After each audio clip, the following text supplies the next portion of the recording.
నిర్మల్ జిల్లా భైన్సా పట్టణ మున్సిపల్ అధికారులు దుశ్చర్యకు పాల్పడ్డారు. ఇంటి పన్ను కట్టడం లేదని కాలనీ వాసులకు తాగునీటి కనెక్షన్ కట్ చేశారు. దీంతో భైన్సా పట్టణంలోని రాహుల్ నగర్ కు చెందిన కాలనీ వాసులు తాగునీటి కోసం ఆందోళన చేపట్టారు. మున్సిపల్ అధికారులు కనెక్షన్ కట్ చేయడంతో తాగునీటి ఇబ్బందులు తలెత్తాయని ఆవేదన వ్యక్తం చేశారు. పలుమార్లు మున్సిపల్ ఉన్నతాధికారులకు సూచించినప్పటికీ ఎలాంటి స్పందన లేదన్నారు. గత 9 ఏళ్లు బీఆర్ఎస్ పాలనలో ఇలాంటి చర్యలకు అధికారులు పాల్పడలేదన్నారు. ఇప్పటికైనా సంబంధిత అధికారులు స్పందించి తమ సమస్యను పరిష్కరించాలని కోరుతున్నారు.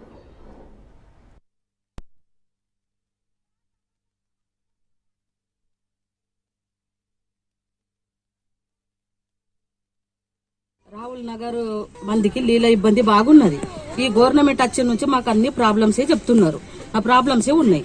ఈ మోటార్ మాకు 15 రోజులు అయ్యే నీళ్ళు లేవైతే ఇంతకు ముందు మోటార్ ఖరాబ్ అయితే మా సొంత పైసలతో తెచ్చుకొని ఫిట్ చేసుకున్నా కూడా ఆ అధికారులు మున్సిపాలిటీ వాళ్ళు వచ్చి మొత్తం మేము పీక్కపోతున్నారు. మాకు ఇప్పుడు నీళ్ళ ఇబ్బంది ఉన్నది. నీళ్ళు లేక మేము బాధపడుతున్నాం అంతా. ఈ ప్రభుత్వం మాకు ఏది కూడా నష్టమే చేస్తున్నది. కేసీఆర్ ప్రభుత్వం ఉన్నప్పుడు ఏం ఇబ్బంది లేకుంటే ఏ మనిషి కూడా వచ్చి మాకు ఇబ్బంది పెట్టలేడు, గిట్లా చేతు దానికి పెట్టలేడు. వీళ్ళు వచ్చి నుంచే మాకు అన్ని ఇబ్బందులు పెడుతున్నారు. ప్రతి ఒక్క దానికి బాధపడుతున్నాం. ప్రతి ఒక్క దానికి ఇప్పుడు నెల 2 నెలలాయ మోటార్ ఖరాబ్ అయినా సొంత పైసలతో తెచ్చుకొని మోటార్ ఫిట్ చేసుకున్నాం.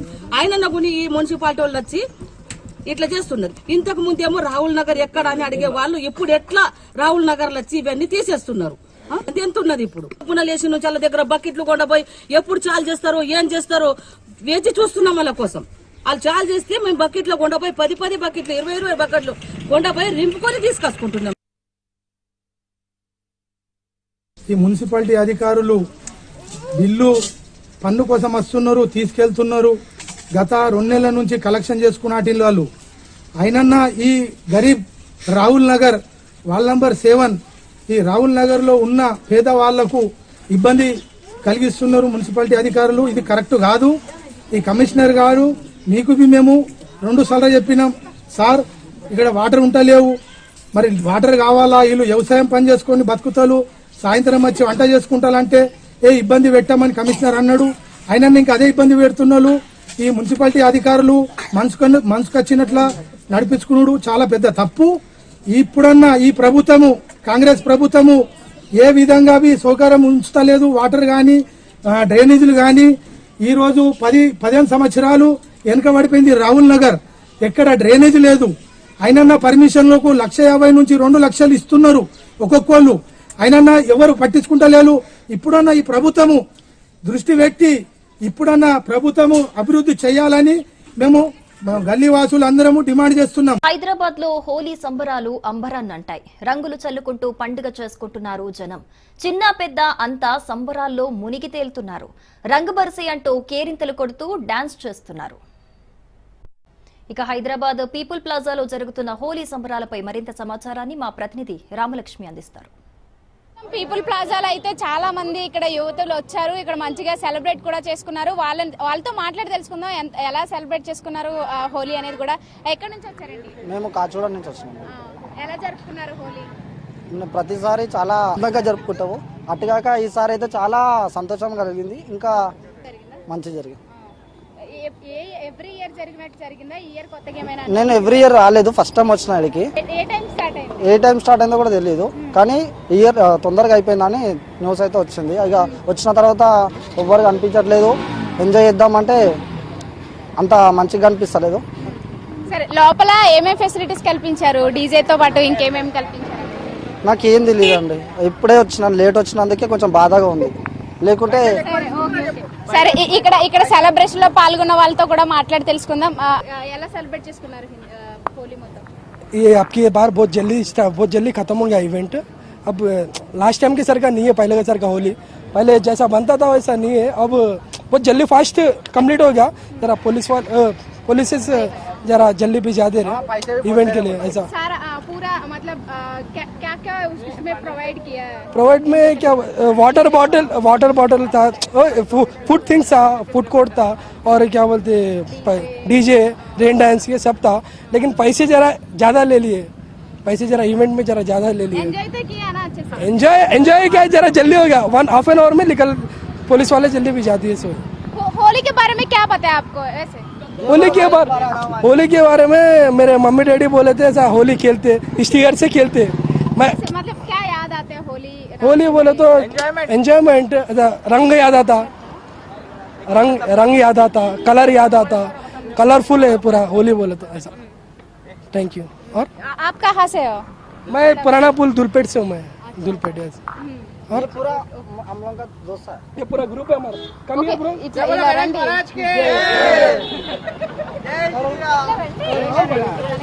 చాలా చాలా బాగా జరుపుకున్నాం. అసలు మామూలుగా ఎంజాయ్ చేయలే, పిచ్చి పీక్స్కి వెళ్ళిపోయింది. నేను మా ఫ్రెండ్స్ అందరము క్రేజీ ఎంజాయ్ చేస్తాం. ఇప్పుడు కలర్ పోయింది కానీ ఇంకా ఘోరంగా ఉండే. చాలా బాగుంది. ఎంతమంది వచ్చారు? ఎక్కడి నుంచి? 7 members ఇక్కడ హైదరాబాద్. ఇక్కడ నుంచి లోకలే. ఎవ్రీ ఇయర్ జరుపుకున్నట్టే జరిగిందా? ఈ ఇయర్ ఏంటి స్పెషల్ కొత్తగా? ఎవ్రీ ఇయర్ ఈవెంట్స్ కి రాకపోతుండే, నార్మల్ కొన్ని ఈవెంట్స్ కి అంత బాగా కాకపోతుంది. ఇది చాలా బాగుంది ఈసారి. సో ఏది బాగా నచ్చింది ఇక్కడ? ఎలాంటి ఫెసిలిటీస్ కల్పించారు మెయిన్ గా? అంటే ఈ ఎలాంటి ఫెసిలిటీస్ అంటే బేసిక్ గా ఈ కస్టమర్స్ కి, మా గెస్ట్ లకి ఎట్లా అంటే మంచి చూసుకున్నారు. అంటే లైక్ వాళ్ళకి వాటర్ ఫెసిలిటీ కానీ, ఫుడ్ ఫెసిలిటీ కానీ, colours unlimited colours, water rain ర్యాన్స్ అన్ని చాలా బాగాయి. సో ఏది మీకు బాగా నచ్చింది అంటారు? అంటే బాగా నచ్చింది డీజే డాన్స్. బాగా ఎంజాయ్ చేశారు. చాలా బాగా ఎంజాయ్ చేస్తాం. ఓకే. సో హోలీ అంటే మీకు మెయిన్ గా ఏం గుర్తొస్తుంది? ఎప్పుడు కూడా కలర్స్ కలర్స్ ఇప్పుడు కలర్స్ తో ఎంజాయ్ చేస్తారు. చాలా ఎంజాయ్ చేస్తాం. సో ఏం చెప్పాలనుకుంటున్నారు ఆడియన్స్ కి హోలీ సందర్భంగా? హోలీ అంటేనే కలర్స్. హోలీ అంటేనే కలర్స్. మన లైఫ్ కూడా అట్లే కలర్ఫుల్ గా ఉండాలని. ఇంకా గెస్ట్ కూడా వచ్చింది కదా, చాలా చాలా ఎక్సైటెడ్ ఉండే మేము శుభేంద్ర చూడడానికి. సో మా ఫ్రెండ్స్ అందరం చాలా బాగా సెలబ్రేట్ చేసుకున్నాం. ఓకే. సో మొత్తానికి చూసుకుంటే హోలీ సెలబ్రేషన్స్ అయితే ఎలా జరుగుకుంటూ వచ్చాయి. సో ఇప్పటికీ కూడా ఎంజాయ్ చేస్తూనే ఉన్నారు. మనం చూసుకుంటే కనుక మెయిన్ గా పీపుల్ ప్లాజాలో ఇక్కడ చాలా మంది ప్రజలు వచ్చారు. అలాగే మంచి మంచి గెస్ట్లు కూడా రావడంతో ఇక్కడ ఈ సెలబ్రేషన్స్ అనేవి చాలా మంచిగా కూడా కొనసాగాయి. అలాగే ప్రతి ఒక్కరికి గుర్తొచ్చేది హోలీ అంటే ఇటు రాధాకృష్ణ, అలాగే వీళ్ళ స్టోరీ వెనకాల ఉన్న బ్యాక్గ్రౌండ్ స్టోరీలు అన్ని గుర్తొస్తూ ఉంటాయి. అదే రీతిగా ఇక్కడ చుట్టుపక్కల కూడా రాధాకృష్ణ ఫ్రేమ్స్ పెట్టి అంటే ఫొటోస్ తీసుకోవడానికి కూడా మంచి విజిబిలిటీని కనిపించేలా అయితే ఇక్కడ అయితే ఏర్పాటు చేయడం జరిగింది. అలాగే ఇక్కడ అన్ని అంటే అన్లిమిటెడ్ గా మల్టిపుల్ స్టేజెస్ అయితే ఇక్కడ ఏర్పాటు చేశారు. అంటే ఒక పక్క డీజేని ఏర్పాటు చేశారు, అలాగే మరో పక్క ఏమో వాటర్ డాన్సెస్, అట్లాగే ఇటు ఫుడ్, అలాగే అన్ని ఏర్పాట్లు అనేవి ఇక్కడ ఏర్పాటు చేయడం అయితే జరిగింది. సో దీంతో మెయిన్ గా టీనేజర్లు అందరూ కూడా వచ్చి చాలా మంచిగా ఎంజాయ్ చేసిన పరిస్థితులు అయితే ఇక్కడ ఎక్కువ కనిపిస్తున్నాయి. కెమెరా పర్సన్ భరత్ తో రామలక్ష్మి, హైదరాబాద్. శ్రీవారి దర్శనం కోసం వచ్చే సామాన్య భక్తులు ఇబ్బంది పడకుండా అనేక కీలక నిర్ణయాలు తీసుకుంటున్న తిరుమల తిరుపతి దేవస్థానం వసతి గదుల కేటాయింపు విధానంలో కొత్త నిబంధన అమల్లోకి తెచ్చింది. సామాన్యులందరికీ సులభంగా వసతి గదులు లభించేలా నిబంధనల్లో మార్పులు చేసింది. టీటీడీ తీసుకొచ్చిన కొత్త విధానంతో సామాన్యులకు అధిక మొత్తంలో గదులు కేటాయించే అవకాశం ఏర్పడింది.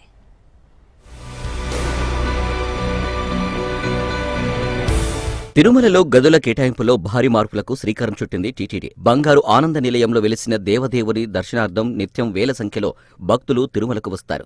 సామాన్య భక్తులు నేరుగా వైకుంఠం క్యూ కాంప్లెక్స్ చేరుకుని శ్రీవారిని దర్శించుకుంటూ వస్తారు.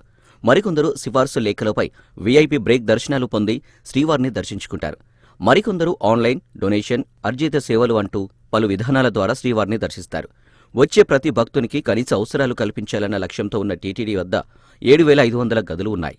వీటినే ప్రతినిత్యం భక్తులకు కేటాయిస్తూ వస్తుంది. అయితే సామాన్యులకు కొంత వెసులుబాటు కల్పించేలా టీటీడీ మరో ముందడుగు వేసింది.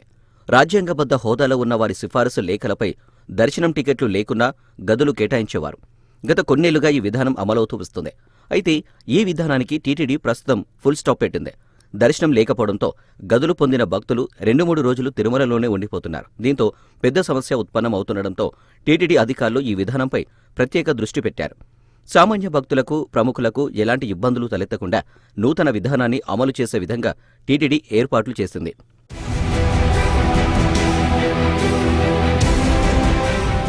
సిఫారసు లేఖలపై గదుల కోసం వినతులు అందించే భక్తులు ఇకపై దర్శనం టికెట్లు కలిగి ఉంటేనే గదులు కేటాయించే విధంగా చర్యలు తీసుకుంది. పాత విధానానికి స్వస్తి పలికింది.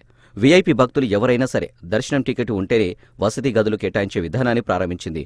టీటీడీ పరిధిలో తిరుమల వ్యాప్తంగా సాధారణ వీఐపీ గదులు మొత్తం 7,500 ఉన్నాయి. ఇందులో సీఆర్ఓ పరిధిలో 3,500 గదులను కరెంట్ బుకింగ్ కింద సామాన్య భక్తులకు నిత్యం కేటాయిస్తున్నారు. ఇక ఆన్లైన్లో 1580 గదులు ఉంచి అడ్వాన్స్ బుకింగ్ చేసుకునే వెసులుబాటు కల్పిస్తుంది. మరో 400 గదులు వివిధ ట్రస్టులకు డొనేషన్స్ అందించిన దాతలకు జారీ చేస్తూ వస్తున్నారు. మిగిలిన 450 గదులు వీఐపీలు, వీవీఐపీలు అరైవల్స్ కింద ఇస్తూ వస్తున్నారు. మరికొన్ని గదులను సిఫార్సు లేఖలపై కరెంటు బుకింగ్ కింద జారీ చేస్తుంది. ఈ గదుల కేటాయింపును తిరుమలలోని పద్మావతి విచారణ కార్యాలయం, ఎంబీసీ, టీబీ కౌంటర్లలో పొందాల్సి ఉంటుంది. ఇందుకు ఆధార్ కార్డుతో పాటు దర్శన టికెట్ను తప్పనిసరి.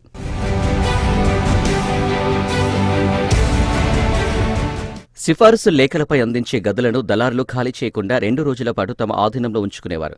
గదుల కోసం వేచి చూస్తున్న భక్తుల వద్ద అధిక మొత్తం వసూలు చేసుకుని వారి వద్ద ఉన్న గదిని మరొక రోజు కేటాయించేవారు. ఇలా అనేక సందర్భాలలో భక్తులు మోసపోయామని టీటీడీకి ఫిర్యాదులు చేశారు. దీంతో భక్తులను మోసం చేస్తున్న దళారులకు చెక్ పెట్టే విధంగా టీటీడీ కొత్త విధానానికి శ్రీకారం చుట్టింది. దర్శనం టికెట్లు ఉంటేనే గదులు కేటాయింపు విధానం ప్రారంభించడంతో దళారుల బెడద తప్పిపోయినట్లే. జోగులాంబ గద్వాల జిల్లా అలంపూర్ మండలంలోని తుంగభద్ర నదిలో వింత జలచరాలు ప్రత్యక్షమయ్యాయి. తుంగభద్ర నదిలో ఈ రకంగా దర్శనమిచ్చిన జలచరాలను చూసి ఆ ప్రాంత వాసులు ఆశ్చర్యపోయారు. ఈ జలచరాలను సిరకుక్కలు అంటరాని అక్కడి మత్స్యకారులు తెలుపుతున్నారు. అయితే వీటి గురించి తెలియాలంటే వెటర్నరీ అధికారులు సందర్శించి వాటిపై ప్రత్యేక పరిశోధనలు జరపాలని ఆ ప్రాంత వాసులు కోరుతున్నారు. మానసిక సమస్యలు ఎదుర్కొంటున్న 17 ఏళ్ల బాలికపై కర్ణాటక మాజీ ముఖ్యమంత్రి యడియూరప్ప లైంగిక దాడికి పాల్పడ్డారనే ఆరోపణలు గతంలో వచ్చాయి. ఈ ఘటనలో ఆయనపై పోక్సో కేసు నమోదైంది. మార్చి 15వ తేదీన పోక్సో కేసు విచారణకు హాజరు కావాలంటూ ఆయనను ఫాస్ట్ ట్రాక్ కోర్టు ఆదేశించింది. దీనిపై ఆయన కర్ణాటక హైకోర్టును ఆశ్రయించారు. ఆయన పిటిషన్ను విచారించిన హైకోర్టు ఫాస్ట్ ట్రాక్ కోర్టు సమన్లను నిలిపివేసింది. ఫాస్ట్ ట్రాక్ కోర్టు ఆదేశాలపై స్టే విధించింది. ఓ మోసం కేసులో సాయం చేయాలంటూ బాధితురాలు ఆమె తల్లి గత ఏడాది ఫిబ్రవరి 2న యడియూరప్పను కలిశారు. ఆ సమయంలో తన కుమార్తెను యడియూరప్ప బలవంతంగా గదిలోకి లాక్కెళ్లి లైంగిక దాడికి పాల్పడ్డారని బాధితురాలి తల్లి ఫిర్యాదు చేశారు. దీంతో ఆయనపై పోక్సో కేసును నమోదు చేశారు. అయితే ఆయనపై వచ్చిన ఆరోపణలను యడియూరప్ప కార్యాలయం ఖండించింది. గతంలో కూడా ఫిర్యాదుదారు పలువురిపై ఇలాంటి ఆరోపణలే చేశారని పేర్కొంది.